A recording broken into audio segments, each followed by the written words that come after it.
Jabari's still there, but if you are, peace, bro. Unless he left already. See, I'm still there, but he's muted. Let's get into it. Yeah, I'm still here. I'm about to leave and come back in an hour. So, all right, man. I'll catch you later. Let's get into it. Chapter 8. The power processes of ruling class. Blueprint for Black Power. This chapter really is one of my favorites, I would say, because it touched in on the processing of the ruling class and some of the points that Amos Wilson had made. I remember from our last episode with chapter 7. And can I pause just for a second? So chapter 8 is the one that we didn't do last week, right? Right. Okay, I was just making sure because I was like almost done with chapter 9. I didn't know if we was gonna do. Cool. That's even better because now. Are we recording? Yeah, I got it. Okay, I hope we didn't start during our madness, right? No, of course not. Oh, hell no. I don't have a problem with it, but I'm just saying. Leo Afrikans say click. Black Power. You know what? That would have been a nice way to start off, but nah. But yeah, I would say one of the points that I remember from our last topic was when in chapter 8, Amos Wilson from pages 152 to 153, he talks about obviously the different processes that the different levels that the white elites have in terms of keeping the subordinate class inferior, and he expands on physical force, where it's first off, it's coercive, right? We talk about coercive power in chapter 1, how it's designed to make it seem like they have the power towards the police and armed forces. And then not only that, it's like the final persuasion as well too. Notice how it's not the first, right? Because you don't want to come off violent. And that was the thing that was like an aha moment, because chapter 7, Hollop was talking about, the art of legitimacy, how they make, themselves seem legit and do things in a organized fashion, but it's still cruel and it's still cruel and it's still punishing us in a way. And I thought, to me, that was just very interesting how right after in chapter 8 he talks about paramilitary, even down to political, economic, and the ideological levels, how it's all about manipulation, dominating, controlling the behavior, the interests of a subordinate class, shaping experiences, right? This is how Jabari is talking about controlling the narrative. This is why nationhood is so important, because you're shaping, your reality. And even boiling down to the special interest, where I'll leave room for for me to talk about that too. But what were some pieces in the chapter that gravitated you towards when it came to ruling class? Because to me, this was really good. It was very good. He packed a lot in this, and I think the end section with blacks in government. Oh yeah, hammering it home how ain't much really, with what little representation there ain't much happening for us. And just my overall impression of just with this chapter, it's like way things are, and as a group not having a real plan and not having our interests met by the people who look like us, or and I put in quotes, power and political power. them not doing anything, there is absolutely no way in the world for as a group that we would progress in this country. It just with everything stacked against us, the political interests. You talk about the private interests who are holding hands with the political interests, and we're not in there. Yeah. We're not in there. There's just no way. No way. You know what the ironic part is? The ironic part is that the very thing that these people want can only be achieved with nationhood. Exactly. Absolutely. Because if we had a base of operations and a place where we can do direct trade with, we would be like all these other ethnicities in America. Mm-hmm.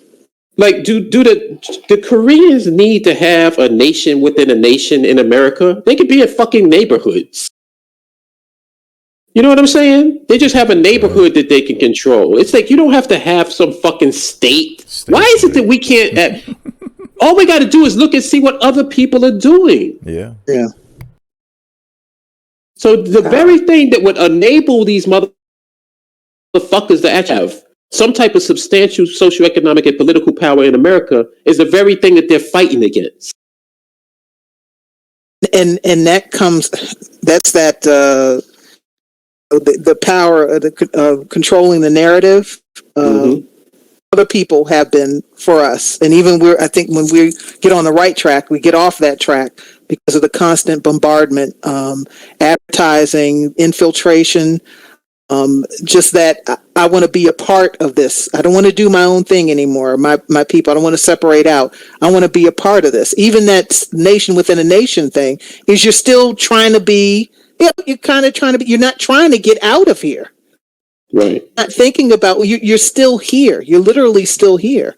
So you're going to have to engage with these folks. Just as you said, if they don't want to trade with China and you want to trade with China, what you going to do? You right here in the 3 or 4 states are right here on this land. They could block anything. Right. You got to go. You think they're going to let North Korea send their trucks to your nation and ride their highways and pay their tolls? Please. I mean, it's ridiculous. They even it's just a ludicrous conversation. Mm-hmm. Mentality. I mean, and I think a couple other things that hinder us with that is that thinking that we can't do it. That basically the ice is colder, like on the other side, so we can't do it. So there's that confidence. And also all of the factors hindering us. It's not. I just reading. I was like, wow. You think about it. Even if we're all on board, finally trying to do something here, and we say, okay, we've got a plan to do things politically and with special interests. We're so far behind the 8 ball. You would have to have an outside a nation or some sponsor outside of this country do anything here. You have to have a foreign entity because ain't nobody here unless they're controlling you to do what they want to do. For us to do it, we'd have to go outside of it because we're so used to being used here within this country. There's the political parties throwing a symbolic gestures and we go running, in their direction and do whatever they want to do. Or, another party who hates our guts, but they'll say one thing that's nice to us, like the Platinum Plan. And, some of us go running off in that direction. But it's like there really isn't. The interest would help everybody else. It's not something that's focused on us. For us to have that happen, we'd have to go outside the country. Everything as it is focused on everybody else. It's but just really, it's like, yeah, my God, we really do need in order to continue and to keep going as a people. We have to do it outside of here. We have to. And even like where Amos Wilson cites Don Hoff's the 4 general processes of the ruling class, where you have the special interests, that's dealing with the wealthy individuals, special corporations, in order to meet like short-term goals of the government and stuff. And then policy formation, having the policies that benefit, the ruling class, and candidate selection, making sure they ensure they have the access to the right candidates, to be selected to office. And of course, again, the ideology, going to the beliefs and everything. Like, it just shows that within this system it's just so many layers, that makes it so complex, and just proves, our point of the other stalling tactics of, we can do it right here. Well, if you really want to do it right here, then this is what you have to deal with. Like, building a building isn't going to be the end all be all. Like, you didn't make it, like, so what? I mean, that's probably 1% of, what you literally have to do. And it just to me, it just showed how complex it was, and just the different ways that, the ruling class, keeps us inferior.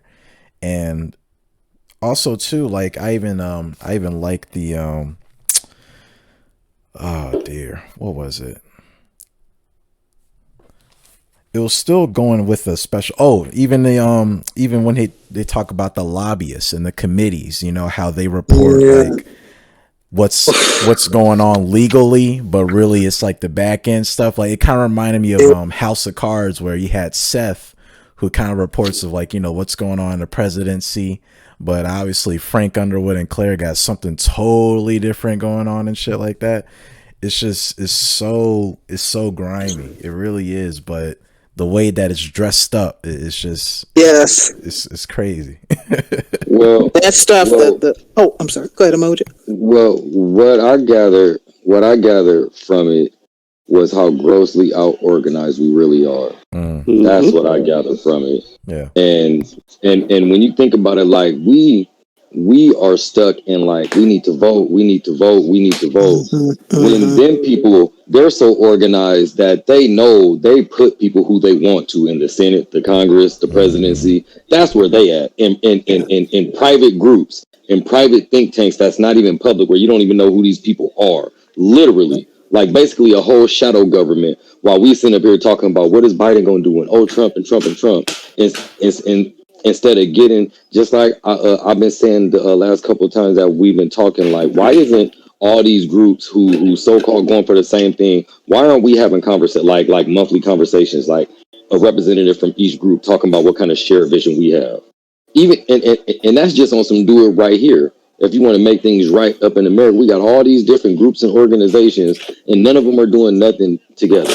It just makes no sense why these people are so wicked and devious.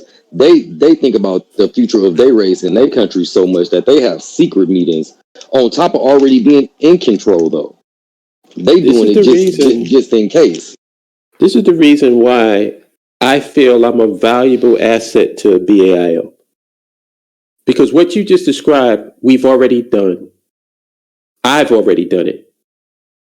So we don't have to go down that route. And this is the reason why I respond so negatively to this whole concept of working together with other groups.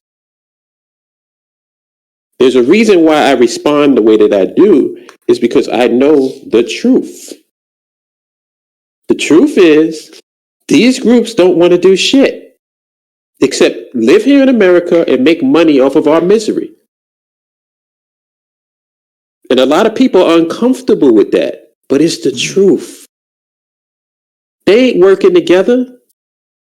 They're not going to ever work together. If they were going to work together, do you think there would be a BAIO? There would be no need for a BAIO. Because what would have happened is these groups would have said, damn, man, this white man is kicking our ass. Yo, 5% nation, Hebrew Israelites, all your motherfuckers meet here. We got to have a meeting to deal with the threat. How come that ain't happened? Why hasn't that happened yet? What? This is the part in the movie where the big ass gigantic gang is coming into the neighborhood to fuck everybody up. And all of those little crews that had a problem with each other have to come together to fight the bigger gang. Yeah. This is the part in the movie. How come that has not happened? Yeah. How can you have a bunch of people who say that the white man is the devil? There's groups where that's their ideology. The white man is the epitome of evil on this planet. Yet he's organized and you're not. Yeah. You can't get together with somebody that's black. I mean, just off the blackness of their skin, because that's what you're going by anyway. You can't get together with that brother over the devil. Do you know what it means when you say somebody is the devil? All right. Because that's why I said, do these guys really believe what they're even saying? There's no way in fucking hell you will have the devil controlling your food and your water supply. There's no way if you believe that dude is actually the devil.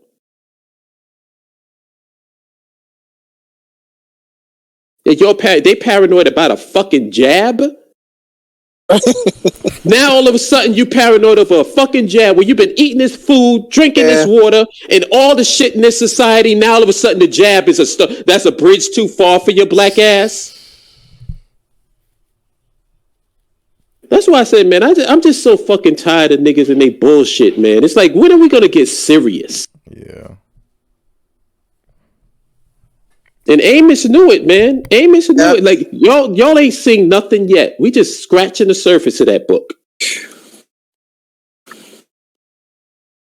You're gonna really be in for a ball. Like your Mo just said. I'm sorry. Mm-hmm. Go ahead. No. Go ahead. I was gonna say, like your Mo just said, when you read it, the thing that should be happening to y'all is you should be getting fucking furious and becoming more and more aware of just how disorganized we are. Yeah. Everybody else is a fucking chess player who thinks 7 moves ahead at the minimum, and we sitting up here playing tiddlywinks. Yeah. Joe Biden?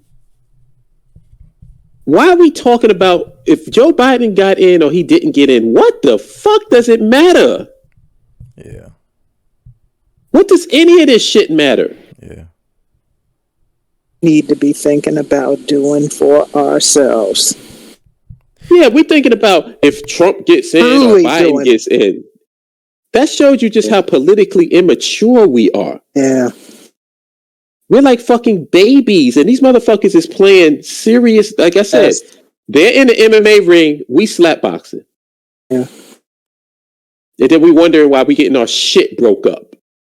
That was another thing I was thinking about, the political immaturity. When you see, even if you don't know, most people don't know all of this that he just had in this chapter, but you know a fraction of this. It's like you should not be where we are right now. When you think about politics and just kicking back and allowing whatever party you choose to follow, allowing them to do what they're doing. It just should not happen. You know what we can get into politics on a serious level? Mm-hmm. When the nation state is established and our economy is good in our country, we're doing international business with the people here, with our people here in America, and we have like a nice economy going. Then we can get involved in politics, because you know what politics is? Buying politicians. That's right. That's exactly right. Right. We'll have money to buy politicians to pass policies that will be beneficial to our black people in America. Until then, shut the fuck up, nigga. Because when you send a letter to a politician, unless it's got a check in it, that shit is going in the shredder. Damn. I'm gonna write my local politician. Yeah, you better have a check in there.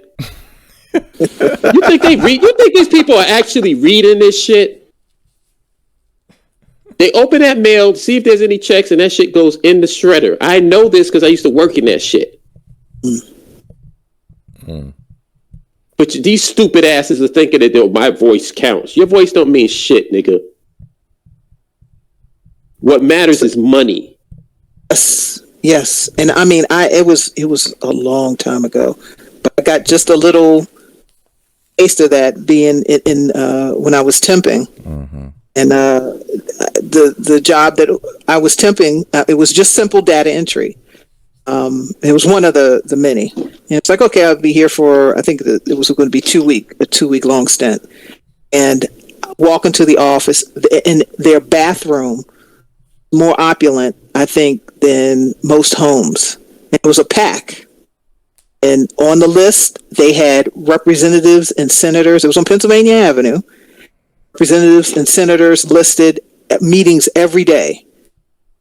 Refrigerator stocked. It looked like you were walking into a luxury home. The desk that I was sitting at, and doing my data entry. It was the most luxury. It was incredible. The money that was flowing around there, and I ended up finishing an assignment early, which was upsetting. Like, you work so fast, you work yourself out of the job. You finish too soon, but it was like an eye-opening experience, and it was so long ago. I said, now, I know it's even more insane, obviously, but it is incredible, especially now with what was it, the Citizens United decision, and some of the like it's just freeing up everything for even more money to flow into the process. It's like, we cannot compete, especially being as disorganized as we are. We can't even approach competing with that. We'd have to look outside of the country. Even if you wanted to try to do something here, I said, your best bet is to look outside of the country. If you read any of this chapter, you would see that it's on lock, that they've got this system rigged on lock. And like I said, I am not the brightest bulb in the set. Mm-hmm. I am not super genius level. Black folks only make their money by working for white people. We don't have industries. We make our money through jobs for the most part. How are you going to get around that? Right. That's the reason why everybody's afraid to do this and afraid to do that, because they're afraid they're going to lose what? Their job. That's right. Because these people are the ones who create the industry. We just work in it. Yeah. Very little manufacturers, if any, is going on in Black America.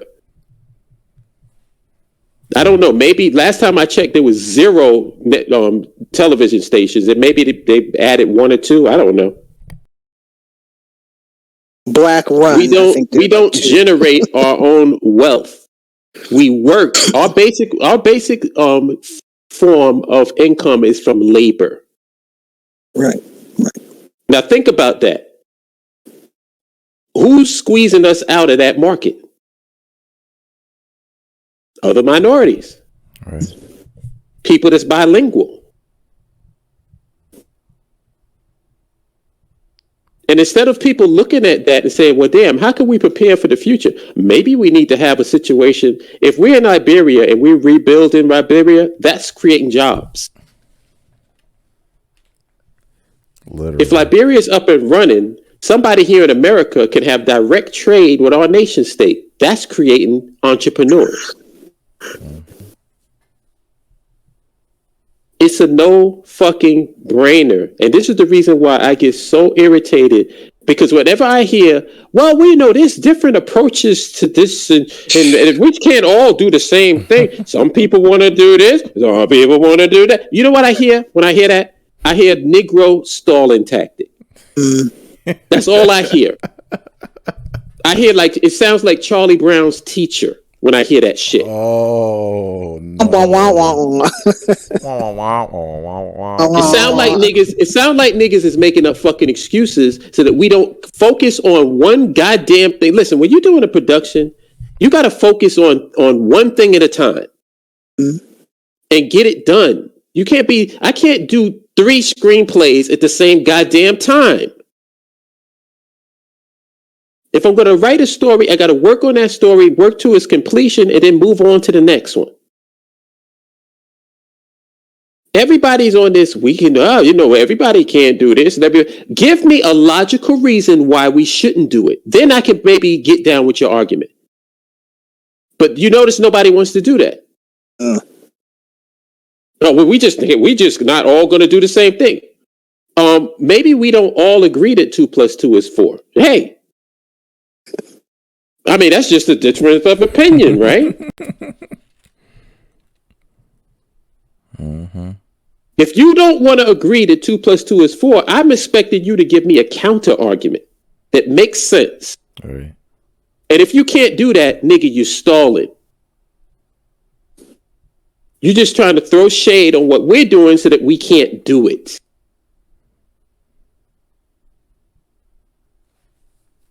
And trust me, guys, it's going to get worse. Yeah. Before it gets better. Yes. Yes. Even the even going back to Don Hoff's citation that Wilson had brought up, he even said, how the ruling class, they pretty much collaborate with highly trained and carefully selected employees. That's right. In order to dominate the U.S. on all levels. So there goes the thing of determining the we, because if you want to win the championship over and over and over, you got to carefully select the right players, for this organization in order to remain in power for so many years and in years to come. So it's like you can't bring in anybody because one, they're not probably skilled in whatever they do. I mean, it could be the trust factor, or just the fact that they don't understand the overall objective as well, so this was just really good to me because it just showed, it's showing the inner works of how they're not only establishing it, but maintaining it. And that's something that, we as Black people have to learn from too. But unfortunately, as you said, Hala, people can't even understand the first chapter, which is what is power. Should be required reading for all of us. And when I say required, I mean that we require ourselves to read it. Yeah. Really, just to. I'm sorry it took till now to get the book, but I'm happy nonetheless. Oh yeah, and chance to read it, yeah. And even breaking it down to every week, that I'm pretty sure will help other people that bought the book and are rereading it, following our channel as well, because this is a lot. But I'm pretty excited though. I'm pretty excited for the next chapter, because then they talk about the policy formation. So like how the policies, No, it's a beast, and it just gets worse. It just shows how they're just further more organized. And let me tell you something that I did personally, because it actually encouraged me. It actually encouraged me to like do a little writing on this topic about how unorganized we are. But I wanted to point out how we have so many organizations, though. Feel me? We have literally dozens of professional organizations, from the National Institute of Black Astronomers to the National Institute of Black Engineers, like all these things, right? None of them are working together to create something for Black people, though. It's like where we're the most organized, it's still led, or it's quote unquote allowed by white folks. Right. Like you got the Congress of Black, you got the Caucus Black Congress, right?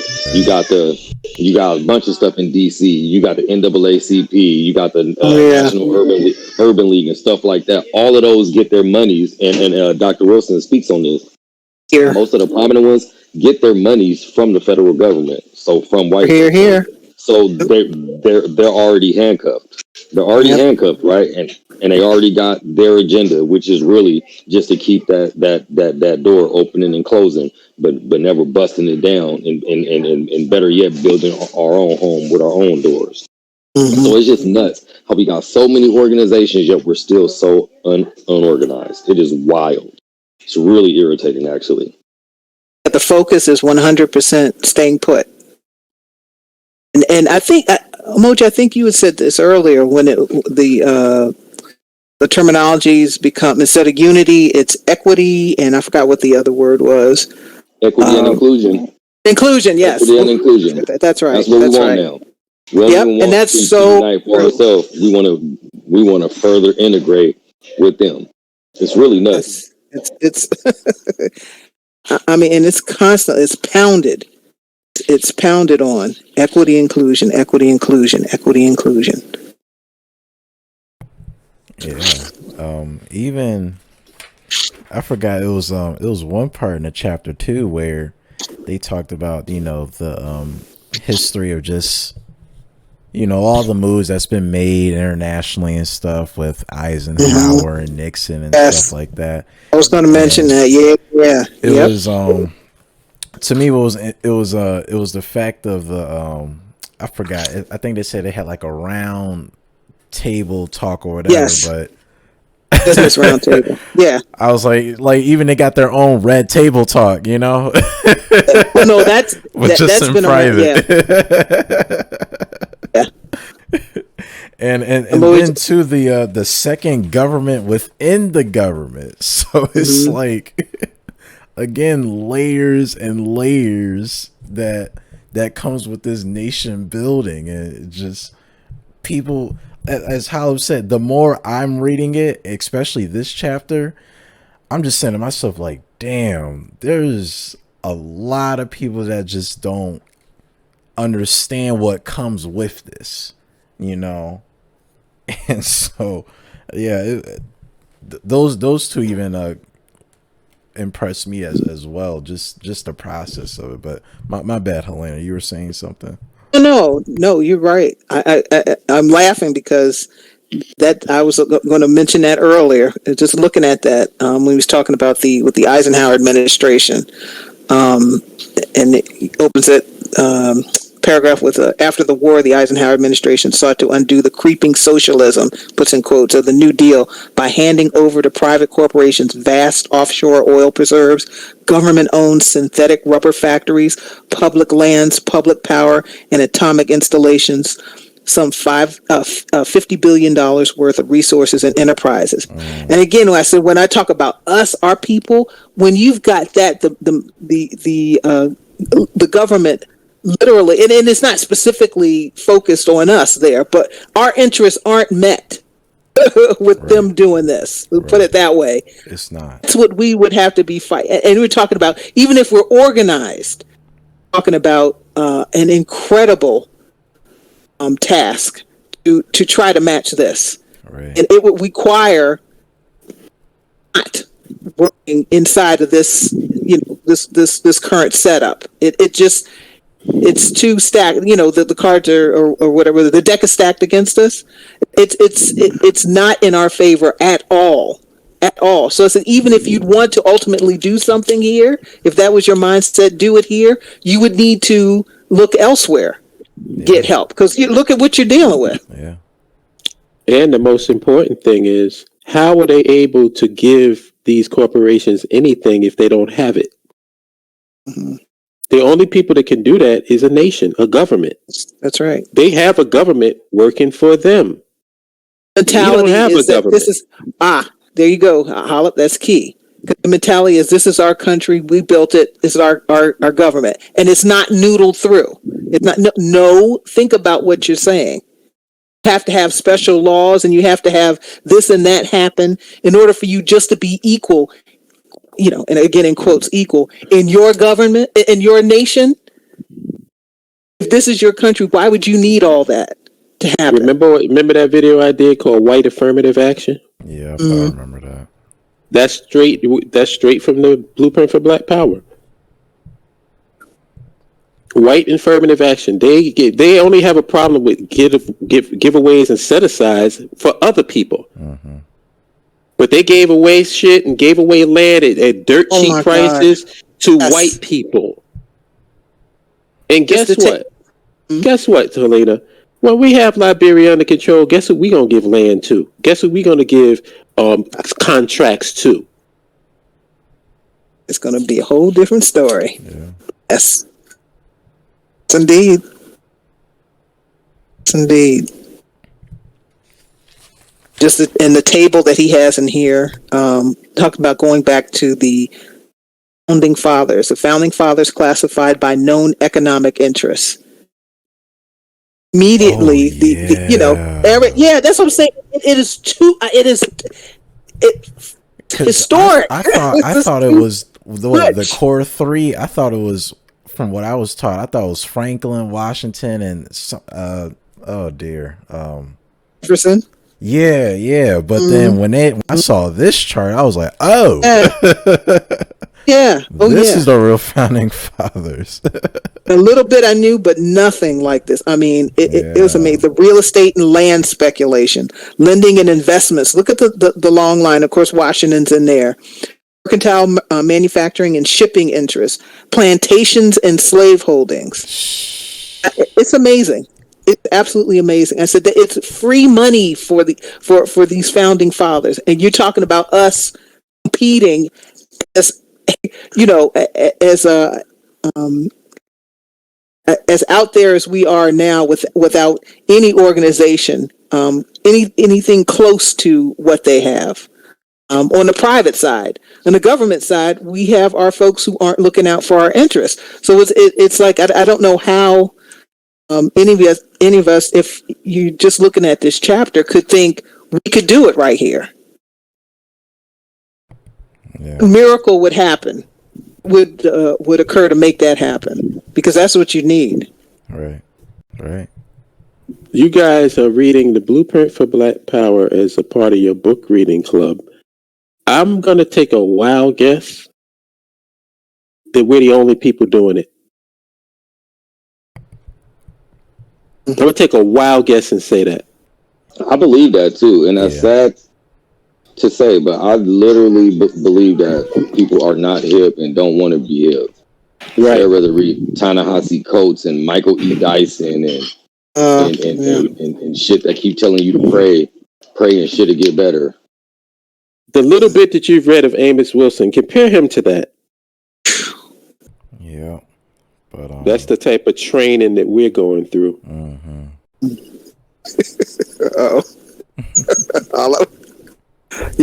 Once you hear the live stream, the radio, you'll get it. Yeah, the training. We might as well get back to that, but as always, this was a good read, even down to the closing where he talks about blacks in government. You always go closing out with the summary part, Helena. Yeah, well, actually, and I've got it. I got it right here. That whole section. But I had the second to the last paragraph. Underlined, it says, under present circumstances, the government serves those who can best serve themselves. Parenti is the author. And those who can best serve themselves are those groups who possess a strong group consciousness. And that was emphasized. He said that before, previous chapters. And identity, who know their interests well and pursue them with energetic single-mindedness, who are well organized, exclusive, and cohesive, possess the requisite economic concentration of wealth and clout, possess the political savvy and expertise, information processing and dissemination know-how, as well as the courage and will to exercise power without being squeamish. Mm-hmm. And I said, yeah, we've got a long way to go. Again, as a group, we got a long way to go to meet that. Yeah. Chapter 8, processes of ruling class. Next week is the policy formation process.